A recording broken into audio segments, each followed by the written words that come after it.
Looking at it first, clearly I was like a pit bull with a raw steak, right? There was nothing that wasn't going to get followed up on.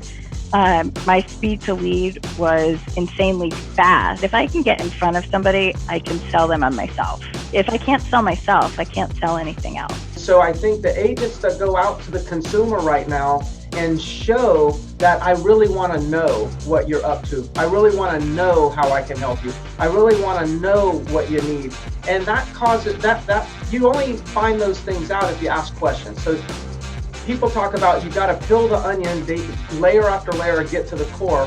When anyone uses that analogy, all they're saying is ask a bunch of questions and then ask why. If you're constantly trying to do it perfect, you're just not going to do anything. So for me, that's number one. So practice, scripts are important, but allow people to try some things. The theme at the end of the day is you're trying to build trust. You're trying to understand people's needs. And if you can get really good at those things, you'll be able to convert those leads that you're getting at a higher percentage. That's great. That's exciting. When do you want to be here? When do you want to, whatever it is, it's talking to a friend I haven't met yet.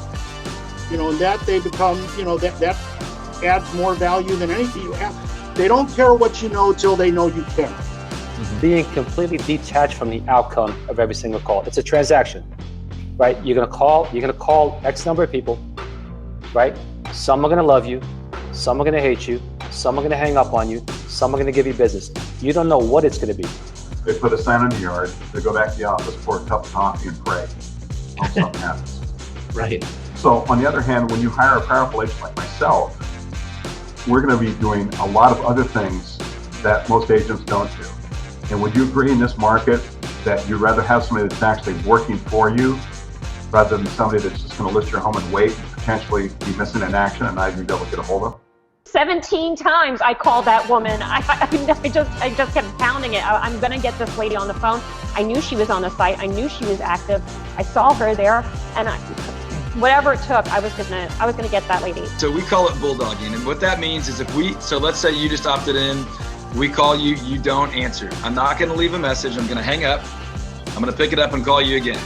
If you don't answer, I'm not gonna leave a message. I'm gonna hang it up, and I'm gonna pick it up, and I'm gonna call you a third time. 3 times, bam, bam, bam.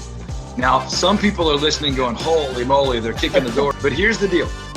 What's the worst thing somebody's gonna say to me if they pick up the 3rd time, right? I've got past clients that I'm still working with, helping them buy and sell over the years that I met 15 years ago that I didn't bring them anything. If you give them good service, even if it's an idea of how much their house could be worth, that's good service to them. You don't need to spend any money on things. Killer photos, and awesome content. Starting there is so important. Just starting to try to help them, give them as much as you possibly can for that exchange of information. If you're going to ask them for their email address and their phone number and their name, give them enough to warrant it. In case you guys are wondering how I jumped from 57 to 109, my presentation got a lot better at listing appointment. So it just got gorilla strong. So essentially I started a large portion of my career, I would practice what I was already good at. So what I started doing is I started practicing my weaknesses.